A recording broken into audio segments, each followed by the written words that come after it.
नमस्कार सभी को, सुबह का नमस्कार, गुड मॉर्निंग टू एवरीवन। आज का जो हमारा टॉपिक है, जैसे अभी पटेल साहब ने बताया कि ग्रो टोटल के ऊपर हम आज डिस्कशन करने वाले हैं। तो इसके पहले ग्रो टोटल के बारे में हम डिस्कशन करें, मैं थोड़ा सा बच्चों का विकास और बच्चों का जो ओवरऑल डेवलपमेंट है उसके बारे में हम चर्चा करेंगे। आप सभी जानते हैं, मतलब हर परिवार की जान होते हैं बच्चे। बच्चे माँ की आंखों के तारे और पापा के दुलारे। गुड मॉर्निंग हमारे बच्चों के लिए भी, good morning. Caring for super healthy kid with Ayurveda. Ayurveda में कुछ हमारी जो पुरानी संस्कृति है, 5000 साल पुरानी संस्कृति है, उसमें से कुछ ऐसी जड़ी बूटियां हैं जो कि हर किसी के लिए, मतलब हम इतने 4-5 दिनों से अपने एक एक प्रोडक्ट देखते आ रहे हैं, उसमें हमने देखा कि हर पर्सन के लिए, मतलब कोई भी उम्र हो, किसी भी उम्र के पड़ाव में यदि हो आप, आयुर्वेद में हमारे पास ने हमारे लिए बहुत अच्छी अच्छी जड़ी बूटियां संजो के रखी हैं। और धन्वंतरी ने उन सभी आयुर्वेदिक औषधियों का, सभी वनस्पतियों का इतने अच्छे तरीके से इस्तेमाल किया है हमारे सारे फॉर्मुलेशंस में। मतलब ऐसा नहीं है कि सिर्फ बड़ों के लिए ही हमारे पास सॉल्यूशंस है। हमारे छोटे छोटे बच्चे, नन्हे मुन्ने बच्चे, जो हमारे देश का आगे भविष्य है, उन्हीं के कंधों के ऊपर हम अपना पूरा भार डालने वाले हैं। तो आज का टॉपिक हम स्टार्ट करते हैं, caring for super healthy kid with Ayurveda, boosting child's immunity with Ayurveda. अब एक चीज यहाँ पे ध्यान देने लायक ये है कि हम सबसे पहले बात करेंगे कि growth and development of children.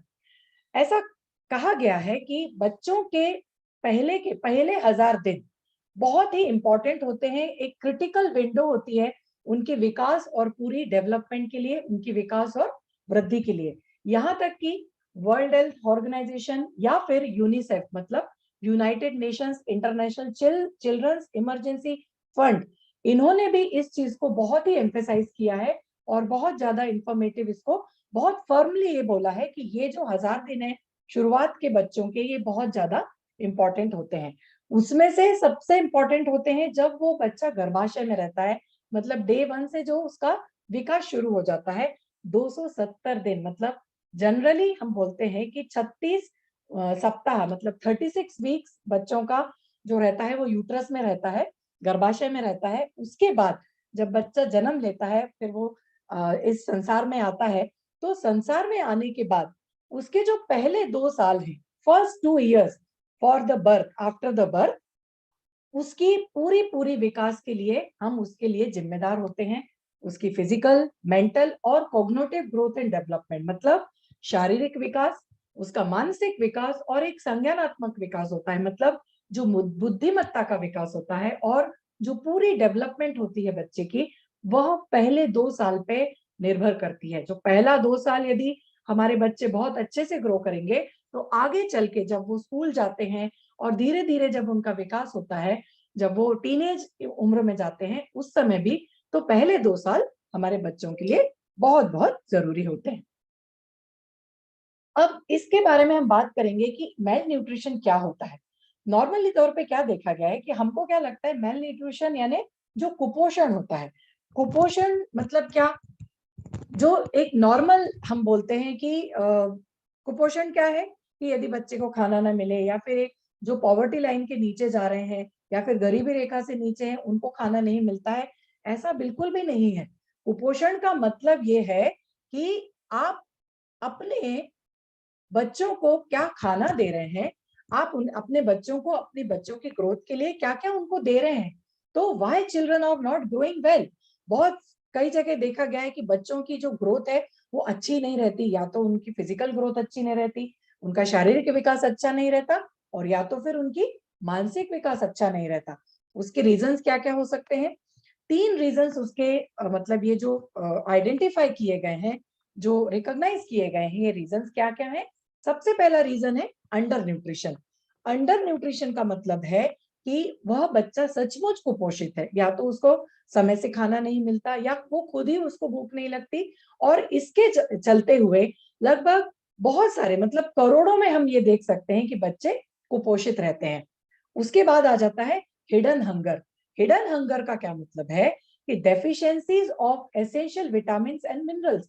भले ही वो बच्चा खाना खा रहा है, प्रॉपर उसको हम सुबह शाम खाना दे रहे हैं, लेकिन उसमें जो विटामिन और मिनरल्स चाहिए, जो विटामिन और खनिज तत्व हमारे बच्चों के लिए चाहिए, जो बच्चों के मस्तिष्क के विकास के लिए चाहिए, वह हमें नहीं मिल पाते, वह हम अपने बच्चों को नहीं दे पाते। नॉर्मल तौर पे हो गया है, अभी आजकल क्या हो गया है कि जैसे हम देखते हैं कि या तो लाइफस्टाइल बदल गई है, या फिर जो अनाज, जो हम सब्जियां, फल, जो भी कुछ हम बाजार से लाते हैं, जरूरी नहीं है कि वो पूरी तरह से प्योर हो या फिर वो ऑर्गेनिक पद्धति से उगाए गए हों। तो क्या होता है कि हम पॉसिबिलिटी ये होती है कि हम जो अन्न खा रहे हैं वही अन्न हमारे बच्चे भी खा रहे हैं। तो हम अपने बच्चों को अभी से ही उनको हम कुपोषित खाना देते हैं, मतलब उसमें विटामिन की कमी होती है, मिनरल्स की कमी होती है। इस तरह से हम उनको जो हिडन हंगर होती है, उनको बार बार भूख लगती है, क्योंकि उनकी जो डेफिशिएंसीज है वो वैसी की वैसी बनी हुई है, प्रोटीन्स नहीं मिल रहे हैं, उसको बोलते हैं हिडन हंगर। तो ये भी एक तरह का बर्डन है, जो कि बहुत, यानी इसके लिए बहुत जरूरी है इन चीजों की तरफ ध्यान देना कि हमारे बच्चों को हम एसेंशियल विटामिन और मिनरल्स दे पा रहे हैं या नहीं दे पा रहे हैं। और तीसरा जो फैक्टर है, या जो तीसरा जो एक बर्डन है, ये बहुत इंपॉर्टेंट है, ओवरवेट या फिर ओबेसिटी। ओवरवेट या ओबेसिटी ज्यादा खाने से नहीं होता। समटाइम्स ओवरवेट या फिर जो ओबेसिटी होती है, ये जेनेटिकली भी होती है। मतलब वो अपने, यदि उनके माता पिता ओबेज हो या फिर शरीर उनका मोटापे से भरा हुआ है, ये जेनेटिकली अनुवांशिक ओबेसिटी हमारे कुछ बच्चों में आ जाती है। तो ओवरवेट या ओबेसिटी से चलने के कारण भी बहुत सारे नुकसान हो सकते हैं। अब जो मेलन्यूट्रिशन है या फिर जो कुपोषण है, अब ये कुपोषण आपने देखा किस तरह का हो सकता है। ये इन सब के कारण बहुत सारे हमारे बच्चों में इफेक्ट देखे गए हैं। हमारे बच्चों में जो प्रभाव आते जाते हैं, धीरे धीरे ये प्रभाव हमें बड़े होने के बाद दिखते हैं। 2 साल में ये प्रभाव नहीं दिखेंगे, या फिर 3 साल में या 4 साल में भी ये प्रभाव नहीं दिखेंगे। जब बच्चा थोड़ा बड़ा होता है तब ये प्रभाव दिखने लगता है। जैसे कि वेट लॉस होना, वजन कम, वजन बढ़ता ही नहीं है किसी बच्चे का, वह दुबले दुबले होते जाते हैं, उनका शरीर बहुत कमजोर दिखने लगता है। कुछ बच्चों की जो त्वचा है वो शुष्क हो जाती है, ड्राई स्किन हो जाती है, ब्रिटल या थिन बाल हो जाते हैं, मतलब बाल टूटने लगते हैं। कम उम्र में ही बालों का टूटना शुरू हो जाता है, बाल पतले होने लगते हैं। या फिर जो मसल मास है, मतलब जो हमारे स्नायु हैं, जो मसल्स हमारे बच्चों में होना चाहिए, वो मसल्स हमारे, उनका लॉस होने लगता है। ब्रिटल नेल्स, नेल्स भी जो है प्रोटीन से बने हुए थे, बाल और नेल्स दोनों ही प्रोटीन से बने हुए होते हैं। तो ब्रिटल नेल्स हो जाते हैं, उनके नाखूनों का विकास नहीं होता। यह भी एक बीमारी की शिकायत है, या फिर एक मेल न्यूट्रिशन का प्रभाव होता है। बच्चे कमजोर रहते हैं, स्टेमिना नहीं रहता, उनमें ऊर्जा नहीं रहती भागने फिरने की, खेलने की। सुबह स्कूल जाने के बाद यदि वो दोपहर में आते हैं तो थके हुए रहते हैं, उनको होमवर्क करने की क्षमता नहीं रहती, फिर बाहर खेलने कूदने की क्षमता नहीं रहती। इस तरह से उनमें धीरे धीरे कमजोरी आती है। तो यदि बच्चों का शरीर बचपन में ही कमजोर हो गया, तो वो आगे जाके वो शरीर कमजोर ही बना रहता है, क्योंकि जब हम 2 साल के बच्चे में या 5 साल के बच्चे में जितना पोषण देंगे, उतनी ही उसकी बॉडी अच्छे से बनती जाएगी।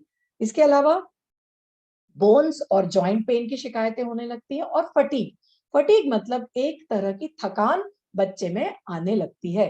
धीरे धीरे धीरे ये थकान बढ़ती जाती है, और फिर बच्चा और ज्यादा उसके विकास में ये बहुत बाधक रहता है। अब मेल न्यूट्रिशन, ओबेसिटी और उससे जो रिलेटेड रिस्क फैक्टर्स हैं, वो क्या क्या हो सकते हैं। रिस्क फैक्टर्स जो हैं वो क्या है, पेडियाट्रिक ओबेसिटी है। इसका जो है वो रहता है, बहुत सारे फैक्टर्स हैं इसके, जैसे कि बायोलॉजिकल, बायोलॉजिकल मतलब कुछ कोमॉर्बिडिटीज रहती हैं जो जेनेटिकली आती हैं बच्चों में, मतलब हमारे जो पेरेंट्स हैं उनसे ही ये बच्चों में आ जाती है। और उनका जो जेनेटिक मेटाबॉलिज्म यदि ठीक नहीं रहता, यदि पेरेंट्स का मेटाबॉलिज्म मतलब माँ पिता का भी मेटाबॉलिज्म यदि सही नहीं है, तो वो हमारे बच्चों में भी वही मेटाबॉलिज्म बच्चों में आता है, उनका भी डाइजेशन ठीक नहीं होता, जिसके कारण चलते वो ओबेसिटी को ग्रहण कर लेते हैं। उसके बाद आ जाता है स्ट्रेस या फिर डिप्रेशन। पेडियाट्रिक ओबेसिटी में ये देखा गया है कि बच्चे जो ओबेस होते हैं उनमें पॉसिबिलिटी होती है कि वो थोड़े समय के बाद वो उनमें डिप्रेशन दिखाई देने लगता है, या फिर उनमें स्ट्रेस दिखाई देने लगता है।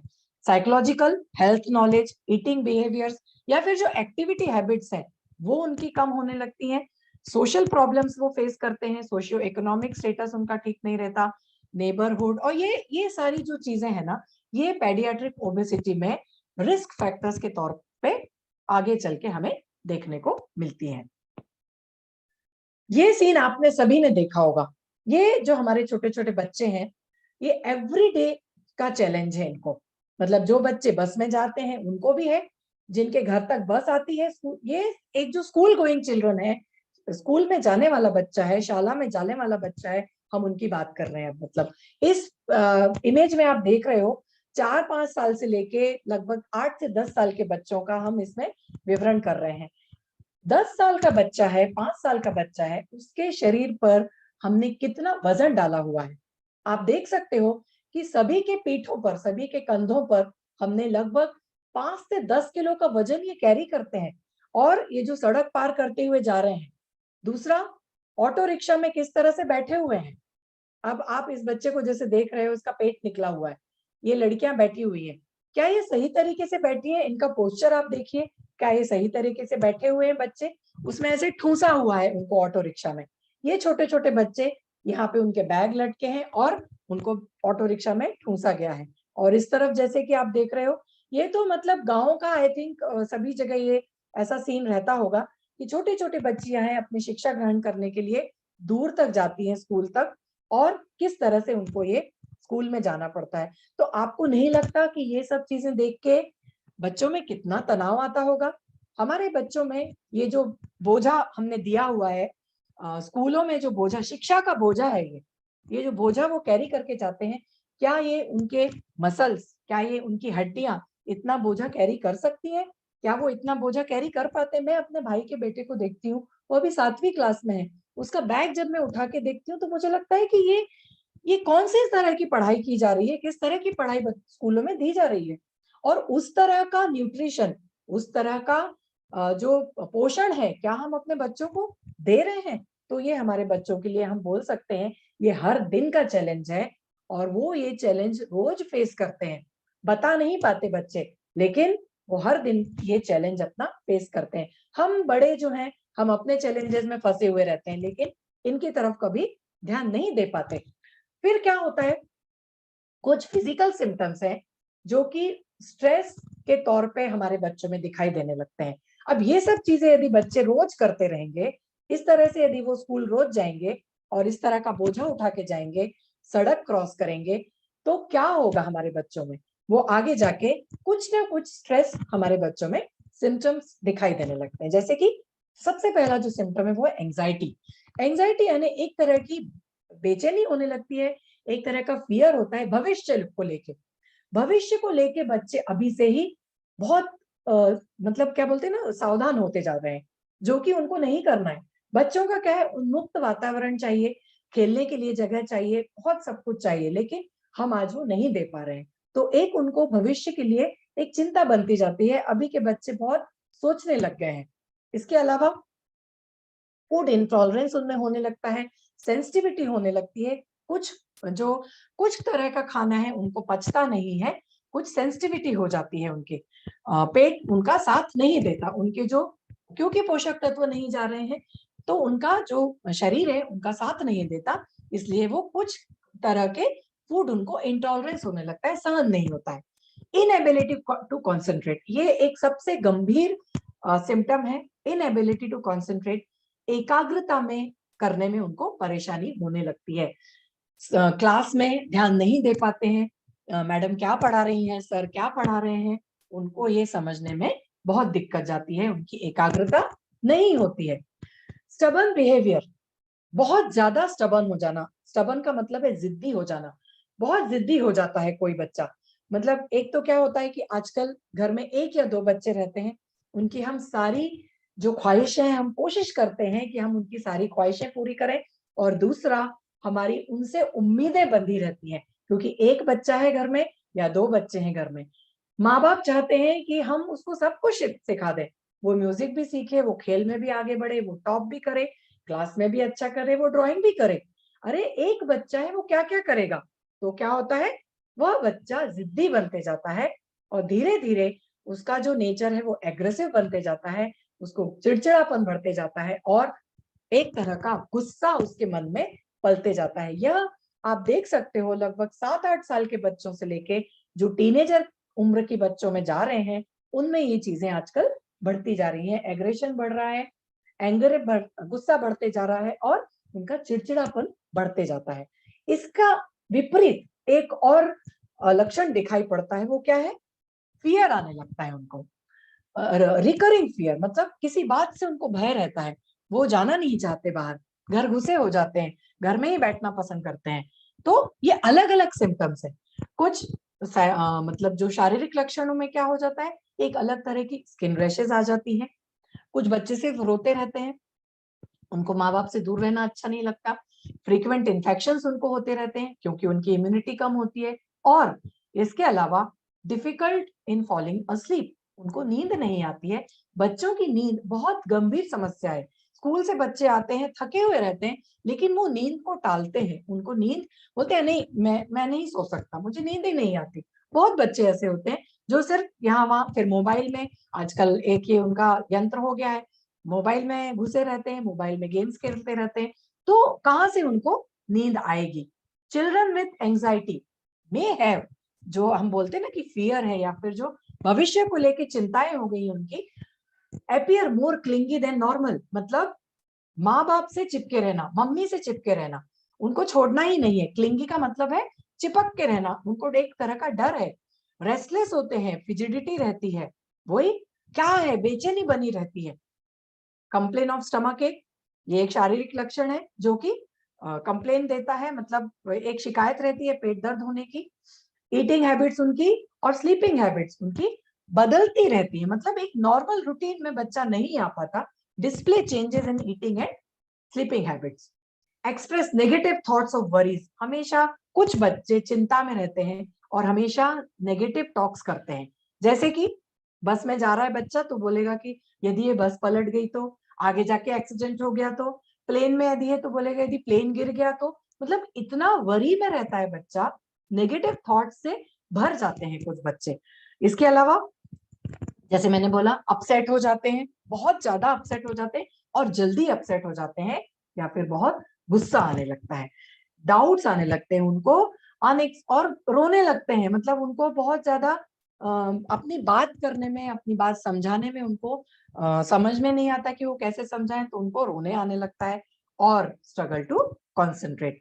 तो ये जो बच्चे स्ट्रेस में हैं, तो किसकी गलती है? Who is at fault? इसके अलावा ये तो हो गई कुछ मानसिक बीमारियां जो हमें लक्षण, बीमारी नहीं बोलेंगे इनको, लक्षण बोलेंगे, जो आगे चल के बीमारियों में बदल सकते हैं।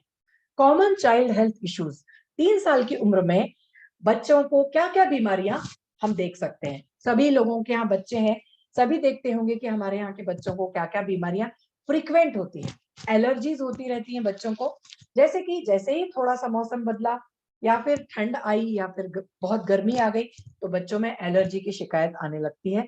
बच्चों को अस्थमा की शिकायत होती है, क्योंकि अस्थमा, जैसे उस दिन हम बात कर रहे थे, पॉल्यूशन इतना ज्यादा है।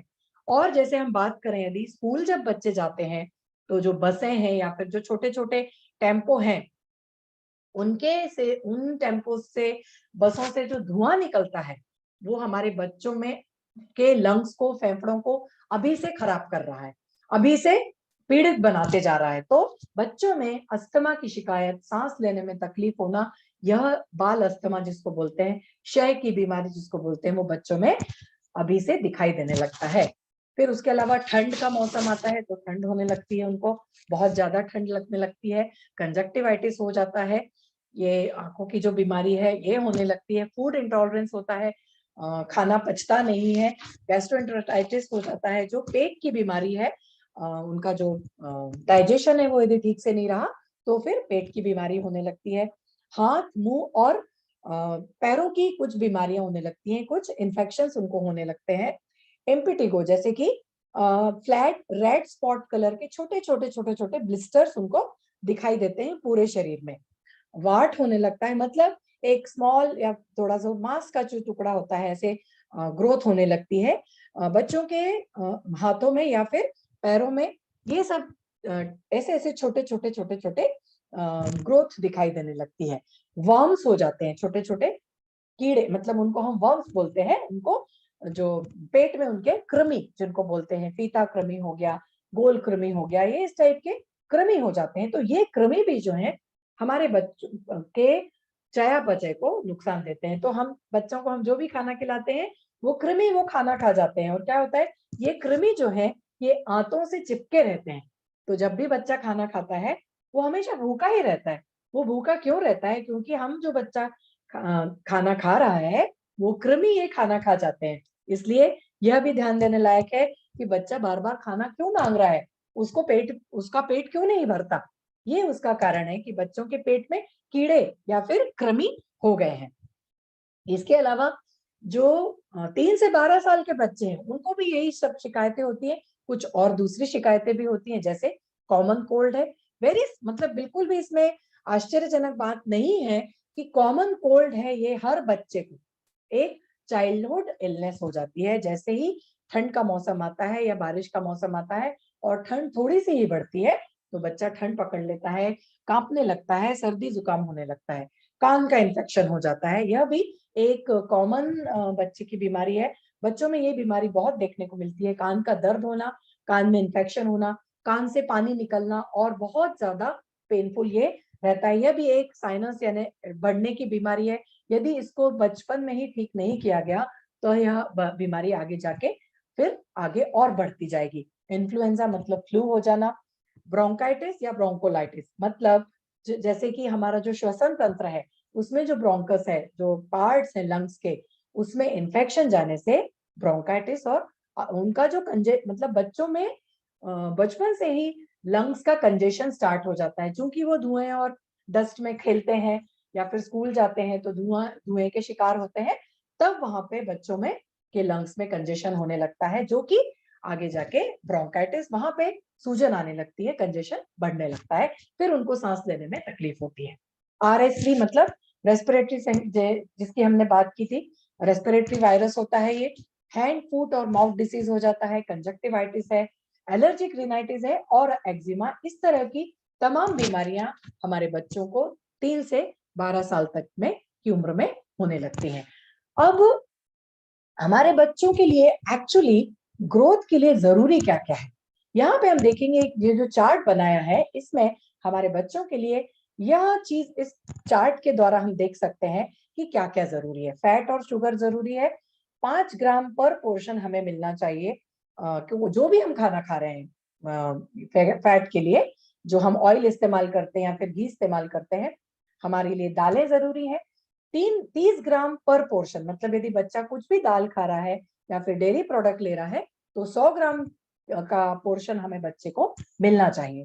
फ्रूट्स एंड वेजिटेबल्स 4 से 5 का पोर्शन देते हैं, जिसमें 100 ग्राम पर पोर्शन हमें बच्चे को मिलना चाहिए। सीरियल्स या जो भी अनाज हम खाते हैं, रोटी है, चावल है या फिर जो भी दालें हैं अलग अलग तरह की, उसका भी 30 ग्राम पर पोर्शन हमारे बच्चे को ये मिलना चाहिए। तो ये जो डेटा है ये हमारा national institute of nutrition India के द्वारा ये घोषित किया गया है कि हमारे हर बच्चे को इतना खाना मिलना जरूरी है, या फिर इतना पोषण मिलना, रोज का इतना मिलना बहुत जरूरी है। तो हमारे धन्वंतरी डिस्ट्रीब्यूटर्स ने एक ये बहुत ही अच्छा मतलब प्रभावकारी एक प्रोडक्ट जो लाया है, जो कि डिलीशियस चॉकलेट ड्रिंक है। Rich and delicious. रिच क्यों बोला है इसको? क्योंकि ये परिपूर्ण है। और डिलीशियस क्यों बोला है? क्योंकि इसका जो स्वाद है ये बहुत ही अच्छा है, चॉकलेट है इसमें इसलिए इसको स्वाद दिया गया है। रिच क्यों है? क्योंकि इसमें जितने भी पोषक तत्व लगते हैं, पोषक तत्व कौन कौन से लगते हैं? ग्रोथ के लिए, इंटेलेक्ट के लिए और इम्यूनिटी के लिए। इसलिए हम इसको शॉर्ट फॉर्म में बोलते हैं grow total for growth, intellect and immunity. Growth यानी सिर्फ शारीरिक नहीं, मानसिक ग्रोथ और ओवरऑल जो हमारी कोग्निटिव ग्रोथ है, मतलब जो संज्ञानात्मक ग्रोथ है। हम क्योंकि हम अपने बच्चे को एक अच्छा नागरिक बनाने वाले हैं, अपने देश का एक जिम्मेदार नागरिक बनाने वाले हैं। हर माता पिता का सपना होता है कि हमारे बच्चे अच्छी ग्रो करें, कुछ अच्छा बने, और इसीलिए हमें उनको, हमारा ये कर्तव्य बनता है कि हम उनको अच्छी ग्रोथ दें, उनका इंटेलेक्ट बढ़ाएं और इनकी इम्यूनिटी भी बढ़ाएं। तो 20 ग्राम टॉयज डेली विथ मिल्क यदि हम अपने बच्चे को देते हैं तो देखिए हमें उसमें से क्या क्या फायदे मिलने वाले हैं। इसका जो न्यूट्रिशनल इंफॉर्मेशन है, हमने जो चार्ट पिछली स्लाइड में देखा, वो सब हम अपने बच्चे को इसमें से देने वाले हैं। 20 ग्राम ट्वाइस डेली विथ मिल्क, हमें 20 ग्राम 2 बार दूध में ये बच्चों को देना है। तो इसमें जो जो हमें मिलने वाला है वो हम क्या, इस चार्ट में हम पूरा इसका एनालिसिस देखेंगे। ये जो एनालिसिस है ये food safety and standards authority of India मतलब FSSAI द्वारा प्रमाणित है। और रिकमेंडेड डेली अलाउंस जो बोलते हैं, मतलब डेली अलाउंस होता है, हमको एक डेली भत्ता मिलता है। आप जितने भी लोग काम करते हैं सभी को एक डेली भत्ता मिलता है, जो भी कंपनी में हम काम करते हैं। तो ये सेम उसी तरह से हम अपने लिए या फिर हमारे बच्चों के लिए एक डाइटरी अलाउंस देते हैं। तो डाइटरी अलाउंस जो है उसको RDA बोला जाता है, percentage RDA, recommended dietary allowance. वो कितना हमें मिल रहा है यहाँ से, एनर्जी हमें इससे मिल रही है पर ग्राम से, हमें पर 100 ग्राम। तो हम यहाँ पे 20 ग्राम से हम देखेंगे हमें कितनी एनर्जी हम बच्चों को दे रहे हैं। एनर्जी पर 20 ग्राम से हम देते हैं 77.2 किलो कैलोरी। प्रोटीन दे रहे हैं हम 4 ग्राम, 20 ग्राम में से उसमें से 4 ग्राम हम प्रोटीन दे रहे हैं। कार्बोहाइड्रेट 15.7 दे रहे हैं। टोटल शुगर है 9.9, एडेड शुगर है 7.5। फाइबर्स की मात्रा देखिए आप, 2 ग्राम, 20 ग्राम में से 2 ग्राम उनको फाइबर है। सैचुरेटेड मोनोसैचुरेटेड फैट उसको हम दे रहे हैं, सैचुरेटेड फैट भी है, टोटल फैट नील है क्योंकि इसकी हमें रिक्वायरमेंट नहीं है बच्चों को। और सोडियम की जो क्वांटिटी है जो कि हमारे हार्ट के लिए बहुत जरूरी है, उसकी भी मात्रा इसमें बहुत अच्छी दी गई है। तो ओवरऑल जो वैल्यूज हैं ये हमारी food safety and standard authority of India के से द्वारा प्रमाणित दी गई है, जो कि एनर्जी जो दे रहा है average adult per day. Okay, अब इसका जो कंपोजिशन है और बेनिफिट है, ग्रो टोटल हमारे बच्चों में हम क्या क्या, हम जो तत्व हैं इसमें उपस्थित हैं वो हम देखेंगे। सबसे पहला जो तत्व है इसमें, सबसे पहला और सबसे इंपॉर्टेंट जो तत्व हमारे पाटिल सर ने इसमें डाला है वो है गोपीयूष, जिसको हम काउस कोलेस्ट्रम के नाम से जानते हैं। बच्चों में इसके क्या क्या फायदे, गोपीयूष के फायदे आपने सभी ने को मालूम है। इम्यूरिच जो हमारी कैप्सूल है, उन सब इम्यूरिच के द्वारा आपको सारे ये फायदे मालूम होंगे। लेकिन बच्चों में इसके क्या क्या फायदे हैं हम एक नजर उस पर डालेंगे। बच्चों में इसके क्या क्या फायदे हैं, सबसे पहला important, boost immunity, very essential for improving the immunity in babies as it contains antibodies. आप सभी को मालूम है इसमें इम्यूनोग्लोबुलिन्स है जो कि हमारे बच्चों में एंटीबॉडीज तैयार कर, शुरू से ही एंटीबॉडीज तैयार करने का काम करती हैं, जो कि इम्यूनिटी के लिए बहुत बहुत जरूरी है। दूसरा जो फायदा इससे हमें मिलता है, रिच इन टारगेटेड IgG, मतलब जो गोपीयूष है ये इंटीग्रेटेड, मतलब इसमें जो इम्यूनोग्लोबुलिन्स है बहुत सारे टाइप के इम्यूनोग्लोबुलिन्स है, जो कि एक तरह का हमें राह दिखाता है, हमारे बच्चों के हेल्थ को प्रिवेंट करता है, उनको बीमार पड़ने से बचाता है, और very helpful in prevention of some common disorders. तो उसमें इसमें जो एक बात मैं कहना चाहूंगी यहाँ पे वो क्या है कि हमारे शरीर में, बच्चों के शरीर में भी कुछ अच्छे बैक्टीरिया होते हैं जिसको बोलते हैं माइक्रोफ्लोरा। तो हमारी जो डाइजेशन सिस्टम है, अच्छे बैक्टीरिया भी वहां पे रहते हैं, मतलब जरूरी नहीं है कि बैक्टीरिया बुरे ही रहें। ओके, जैसे हम दही खाते हैं तो दही भी किससे बनता है, बैक्टीरिया से बनता है, तो वो बैक्टीरिया अच्छा होता है। तो उसी तरह से हमारे शरीर में भी अच्छे बैक्टीरिया होते हैं। तो यह जो अच्छे बैक्टीरिया होते हैं, तो गोपीयूष जो है यह बैक्टीरिया को डिस्टर्ब नहीं करता, मतलब जो ये बोल रहे हैं ना कि प्रिवेंट किड फ्रॉम गेटिंग सिक, तो इसका मतलब है कि ये जो टारगेटेड IgG है, ये जो ग्लोबुलिन्स है, यह पूरी जो माइक्रोफ्लोरा में जो अच्छे बैक्टीरिया प्रेजेंट है उनको ये डिस्टर्ब नहीं करता है, उनकी जो लाइनिंग है उनको डिस्टर्ब नहीं करता है। इसीलिए वो हमारे सारे बच्चों को जितने भी कॉमन डिसऑर्डर्स हैं उनको ये बचाने की क्षमता रखता है। सबसे पहला जो डिसऑर्डर है हमने देखा अपर रेस्पिरेटरी ट्रैक्ट इन्फेक्शन, मतलब जो कॉमन प्रॉब्लम है, ठंड लग के बीमार पड़ना, सर्दी हो जाना, कॉमन कॉम्प्लिकेशंस हो जाते हैं, साइनस का इन्फेक्शन हो जाता है, कान का इन्फेक्शन हो जाता है, और निमोनिया जैसी बीमारियां उनको होने लगती हैं। दूसरा जो है डायरिया, चूंकि ये कॉमन फ्लोरा जो है हमारी जो माइक्रोफ्लोरा है, डाइजेशन की माइक्रोफ्लोरा है, उनके बैक्टीरिया को सही रख रहा है, तो डायरिया होने जैसी संभावनाएं कम हो जाती है। तीसरा जो है, during cold and flu season ये अपने बच्चों को बचाते हैं। इसके अलावा ये क्रिटिकल न्यूट्रिएंट सोर्स है, परफेक्ट ब्लेंड ऑफ न्यूट्रिएंट है, जो कि हमारे बच्चों की ओवरऑल ग्रोथ और मैंने संपूर्ण वृद्धि और विकास के लिए जरूरी होता है। इसमें प्रोटीन है जो कि हेल्थ और ग्रोथ के लिए जरूरी है, हमारे ये मेटाबॉलिज्म को बढ़ाता है, चयापचय की शक्ति बढ़ाता है, फाउंडेशन रखता है हमारे बच्चे के डाइजेस्टिव सिस्टम की, और हमारे बच्चों के शरीर को एनर्जी देता है। इसके अलावा जैसे आप सभी को मालूम है, फ्रॉम बर्थ थ्रू एडोलेसेंस ये इम्यून सपोर्ट दे रहा है, मतलब बच्चे की जन्म से लेके उनकी उम्र तक का, मतलब 13 से 14 एडोलेसेंस मतलब 13 से 14 साल की उम्र के बच्चों तक यह इम्यूनिटी दे रहा है। यह हमारे मतलब हम बोल सकते हैं एलिक्सर ऑफ लाइफ, जीवन का अमृत है ये, जो कि न्यूट्रिएंट देता है, एंटीबॉडीज देता है, हमारे बच्चों के लिए एक फाउंडेशन बनाता है और long life immunity, life long immunity के लिए ये एक फाउंडेशन बनाता है। स्पेसिफिकली प्रोडक्ट मेन फॉर एक साल के बच्चे से लेके उम्र होने तक, मतलब 13 से 14 साल के बच्चों तक के बहुत बहुत जरूरी होता है ओवरऑल यानी कॉम्प्रिहेंसिव सपोर्ट के लिए, क्योंकि इसमें इम्यूनोग्लोबुलिन है जो हमारे हेल्दी सिस्टम को मजबूत बना रहा है, ओलिगोसैकेराइड्स है बच्चों के माइक्रोबायोम को स्ट्रॉन्ग बना रहा है, ये एक जो सेल का मतलब हमारी कोशिका का इंपॉर्टेंट ऑर्गन है उसको ये स्ट्रॉन्ग बना रहा है, ग्रोथ फैक्टर्स है जो कि हेल्दी गट लाइनिंग मतलब जो चयापचय तंत्र है उसकी लाइनिंग को हेल्दी बना रहे हैं, लैक्टोफेरिन है जो कि सारी फिजियोलॉजिकल और प्रोटेक्टिव फंक्शन देता है, जितनी भी प्रक्रियाएं हमारे शरीर में होती हैं उनका प्रोटेक्शन करता है। इसके अलावा जो आयरन का एब्जॉर्प्शन है बॉवल में उसको बढ़ाता है, एंटीऑक्सीडेंट के तौर पे काम करता है, एंटी इंफ्लेमेटरी के तौर पे और एंटी माइक्रोबियल एक्टिविटीज के तौर पे ये बहुत बहुत सहायक होता है। एपिथेलियल ग्रोथ फैक्टर है, इम्यूनोग्लोबुलिन और प्रोलीन रिच पॉलीपेप्टाइड जो कि हमारी गट को रिपेयर, बच्चों की गट को रिपेयर करते हैं। कॉन्स्टिट्यूएंट्स फ्रॉम काउस कोलेस्ट्रॉल हमने देखा है 100 से 1000 गुना ज्यादा पोटेंट है ह्यूमन कोलेस्ट्रॉल से।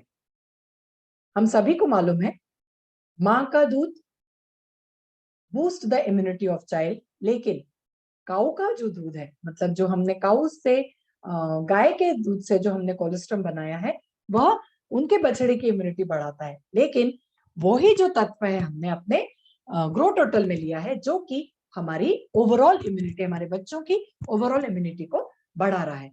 ये जो ग्रोथ फैक्टर है इसमें कैप्सूल इम्यूरिज, 2 कैप्सूल इम्यूरिज की डाली गई है जो कि जरूरी है, जो कि बहुत अच्छा कैरी करती है पेप्टाइड को, 2 मॉलिक्यूलर पेप्टाइड इसमें रहते हैं जो कि ग्रोथ फैक्टर्स बढ़ाते हैं।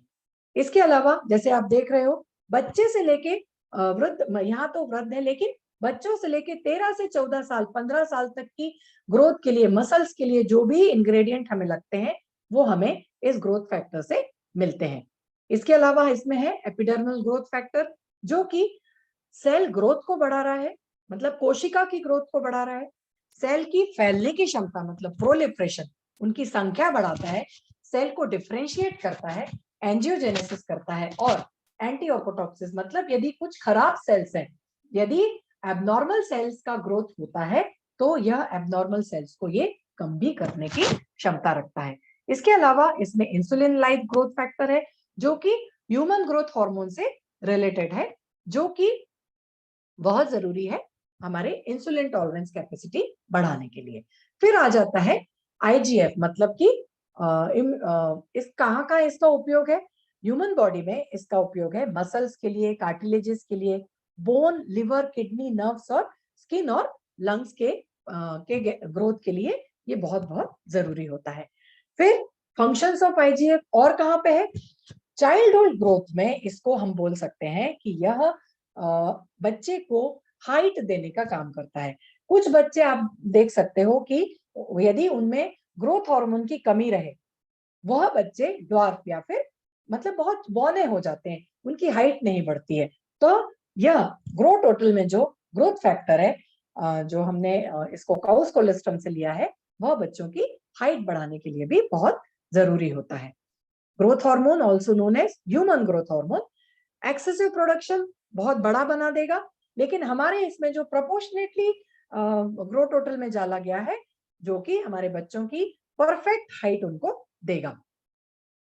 इसके अलावा बच्चों की फाइनल हाइट ये डिसाइड करता है, क्योंकि इसमें जो भी तत्व दिए गए हैं ये पूरी तरह से मेटाबॉलिज्म के लिए रिस्पॉन्सिबल हैं, और फिर यह यूटिलाइजेशन ऑफ ग्लूकोज भी अच्छे से करते हैं, जो कि फैट और फैटी एसिड्स को ब्रेक डाउन करने में बहुत बहुत सहायक होते हैं।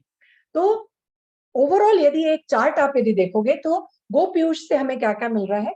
हमारे ह्यूमन सिस्टम को ये हेल्दी बना रहा है, गट को हेल्दी बना रहा है, इंटेस्टाइनल सेल और इंटेस्टाइनल वॉल को की परमेबिलिटी यानी जो उसकी जो क्षमता है उसको बढ़ाता है।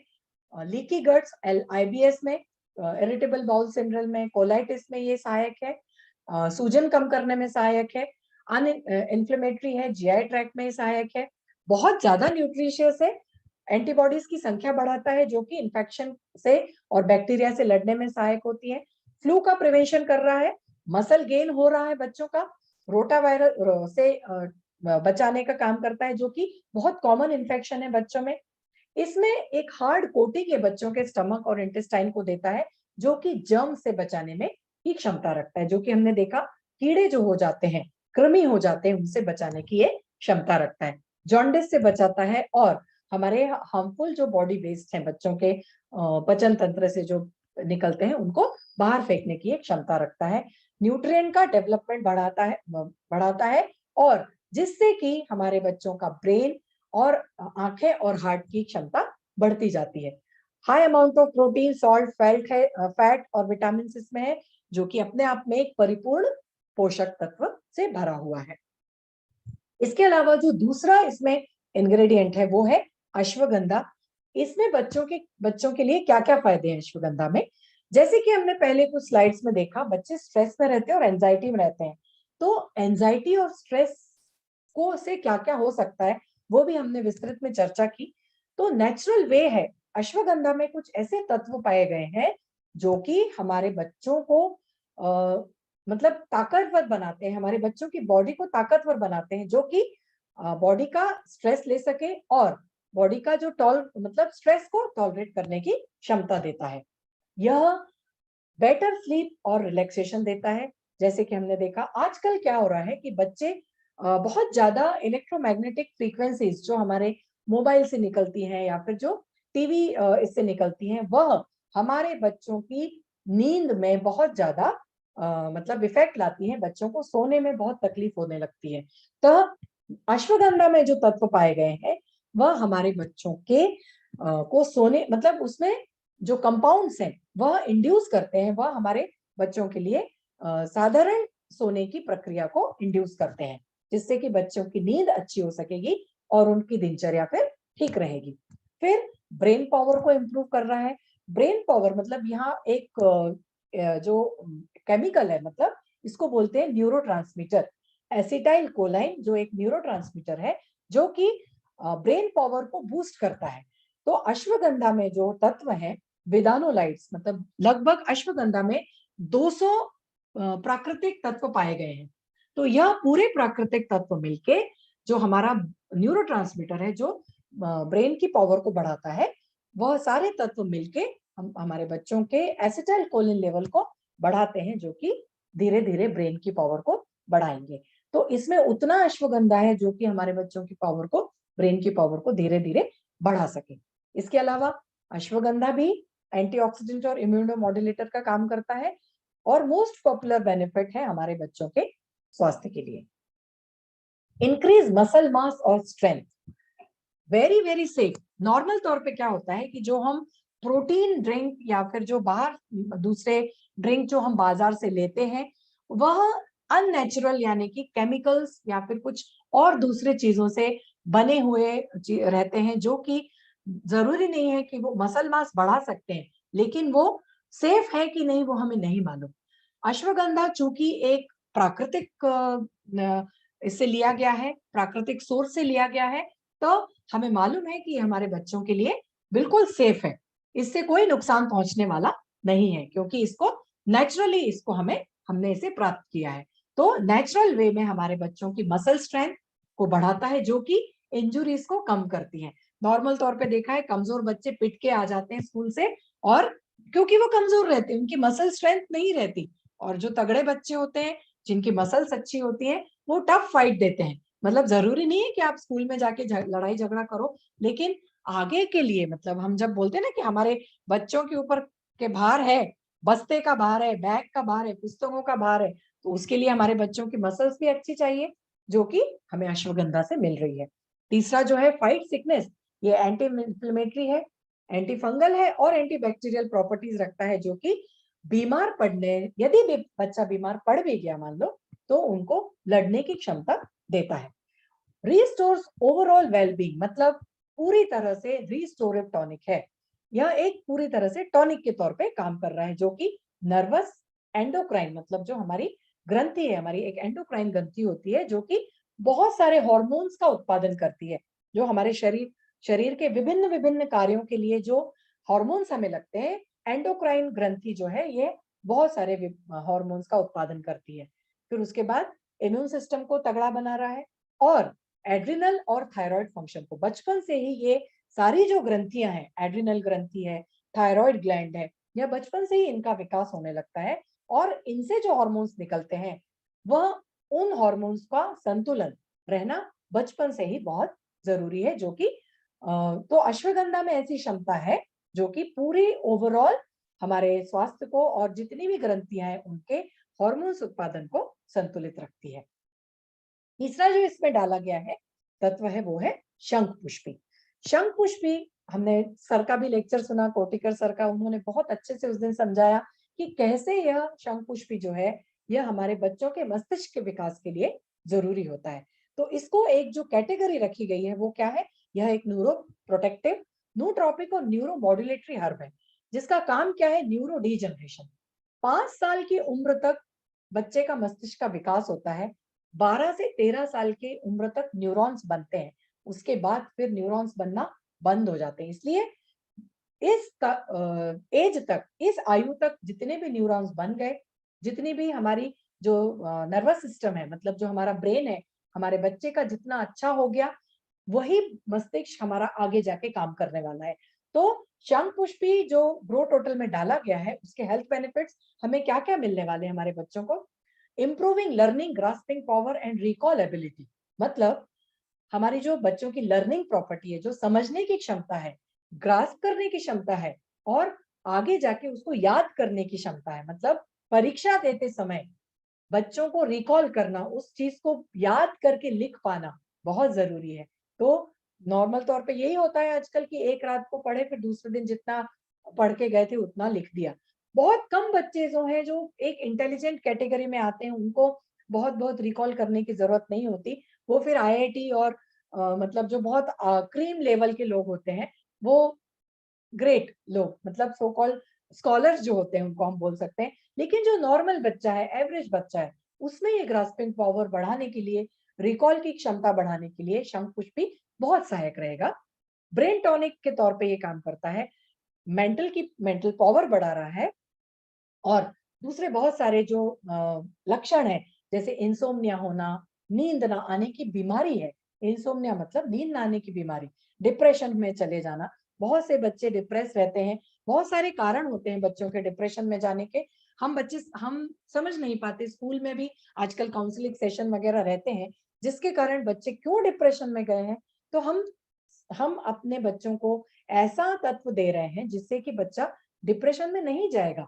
इसके अलावा ये कंसंट्रेशन को बढ़ा रहा है, एकाग्रता को बढ़ा रहा है, फोकस बढ़ा रहा है, मेमोरी पावर बढ़ा रहा है, और अलर्टनेस, क्लास में अलर्टनेस रहना बहुत जरूरी है। स्फूर्ति जो रहती है, बच्चों में स्फूर्ति कम हो गई है आजकल, तो स्फूर्ति जगाने के लिए शंख पुष्पी बहुत बहुत सहायक रहेगा। Very beneficial for school going children जो स्ट्रेस में रह गए हैं आजकल। बेटर बेटर कैसे एग्जाम में हम अपना जो रहता है ना, बच्चों को आजकल क्या है, माँ बाप भी बहुत प्रेशर देते हैं, इतने मार्क्स आने चाहिए। फिर उनके आजकल एग्जाम्स भी बहुत सारे होते हैं स्कूलों में, कुछ कंटिन्यूअस असेसमेंट प्रोग्राम आजकल चलता है, जब देखो तब एग्जाम होते रहते हैं।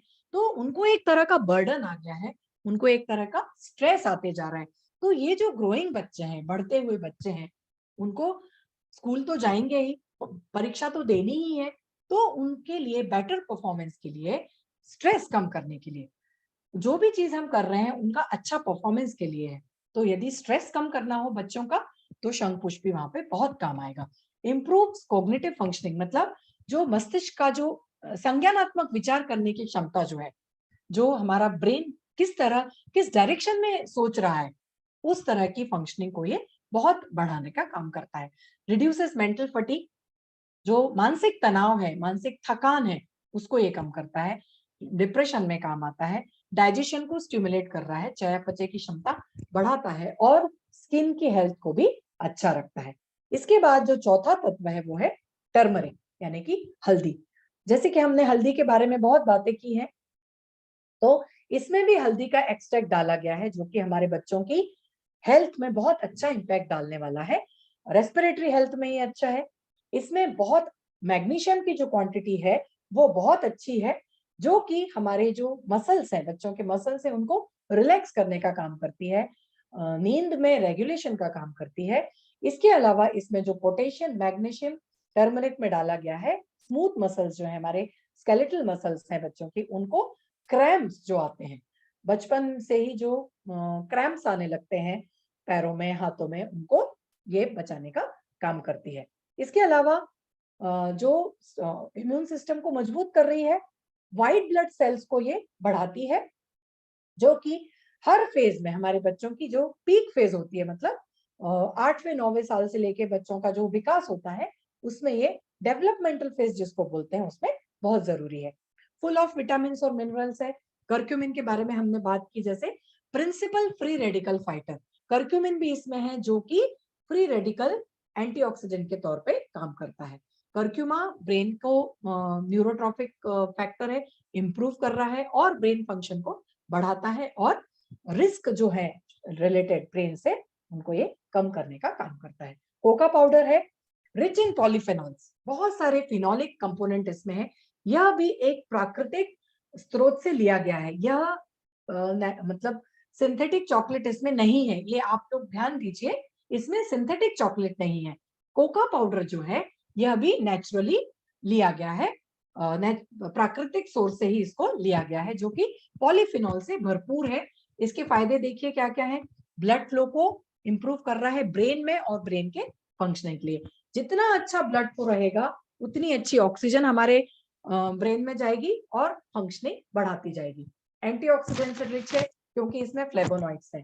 कोका पाउडर जो है, एक्चुअली इसके जो कुछ पेपर्स आए हैं, क्लिनिकल ट्रायल्स में लिए गए हैं, यह डिप्रेशन के ट्रीटमेंट के लिए उपयोगी है। नॉर्मली डार्क चॉकलेट जो है वह, यदि डिप्रेशन में बच्चा है तो उसको सिर्फ मतलब टीनेजर, स्पेशली टीनेजर्स को डार्क चॉकलेट का बहुत अच्छा इस्तेमाल इसमें देखा गया है, कि डिप्रेशन से वो बाहर निकलने में सहायता करते हैं। एंटीबैक्टीरियल और इम्यून स्टिमुलेटिंग प्रॉपर्टीज इसमें रहती हैं। इसमें जो दो तत्व पाए जाते हैं, थियोब्रोमा और थियोफाइलिन, थियोब्रोमिन और थियोफाइलिन, यह अस्थमा से लड़ने की क्षमता देते हैं। एंटीबैक्टीरियल और एंटी स्टिमुलेटिंग प्रॉपर्टी हैं, जो कि दांतों और स्किन को भी मजबूत कर रही हैं, अच्छा करती हैं। इसके अलावा जो इसमें जो कोका है, वह डेंटल कैविटीज और जो मसूड़े में जो बीमारियां होने लगती हैं बच्चों में, बहुत कॉमन है, दांतों का और गम्स का प्रॉब्लम, उससे भी लड़ने में सहायता दे रहा है। स्किन को ये सन डैमेज से बचाता है। डाइजेस्टिव एंजाइम्स इसमें है, जो कि बहुत रिच इन फाइबर्स है, डाइजेस्टिव एंजाइम्स है, जो कि हमारे बच्चों की भूख को अच्छा बनाता है और एनोरेक्सिया को पूरी तरह से निकालता है। एनोरेक्सिया मतलब भूख न लगने की बीमारी। तो जिस बच्चों में एनोरेक्सिया है, वह उससे बाहर निकलने की, क्योंकि ये डाइजेशन अच्छा कर रहा है, तो नेचुरली बच्चे को फिर भूख लगने लगेगी। इसके अलावा इसमें कुछ एसेंशियल फैटी एसिड्स हैं। Essential fat unsaturated fatty acids हैं। ओलिक एसिड है, जो कि शुरुआत से ही बच्चे के कार्डियोवास्कुलर, मतलब हार्ट के हेल्थ को इंप्रूव करेगा, स्पेशली उन बच्चों का जो कि ओबेसिटी में जाते हैं, ओबेज होते हैं, मोटापे में चले जाते हैं। उनके, यदि बच्चे को शुरू से मोटापा रहता है, ओबेसिटी रहती है, तो उनको कार्डियोवास्कुलर डिजीज होने की संभावना होती है। तो ग्रोथ टर्मिनल क्या है? न्यूट्रिएंट पैक्ड सुपर फूड, इसको भी हम सुपर फूड बोल सकते हैं, जो कि एक पेडियाट्रिक न्यूट्रिशन सप्लीमेंट के तौर पे हम अपने बच्चों को दे सकते हैं। इसके बाद जो प्रोडक्ट है वो है चोकोइम्यूनिटी।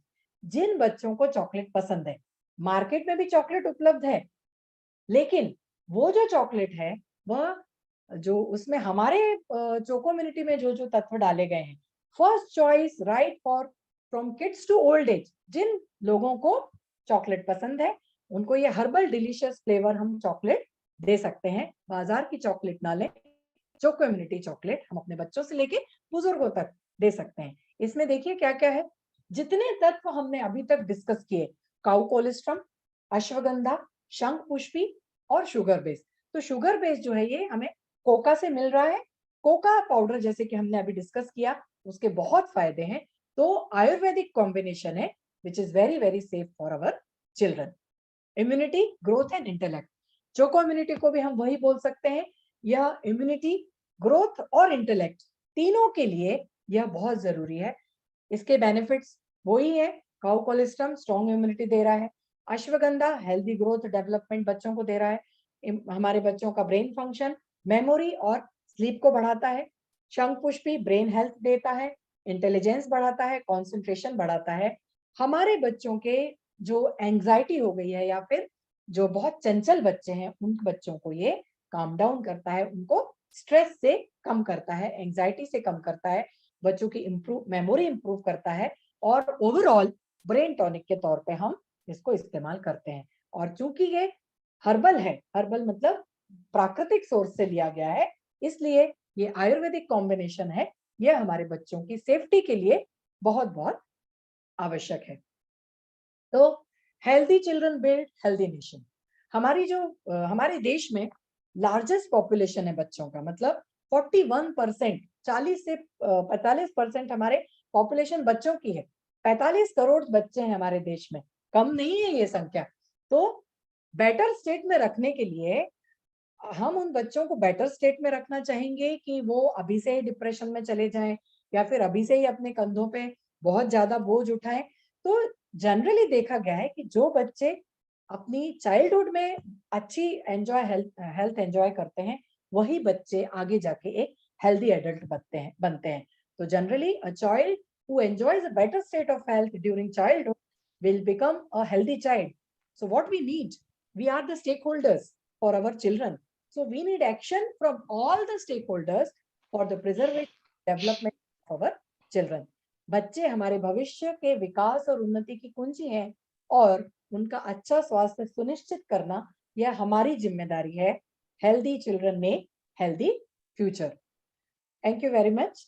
अब मुझे आशा है कि यह प्रेजेंटेशन में आपको सारे इंग्रेडिएंट्स का सभी अच्छे से समझ में आया होगा।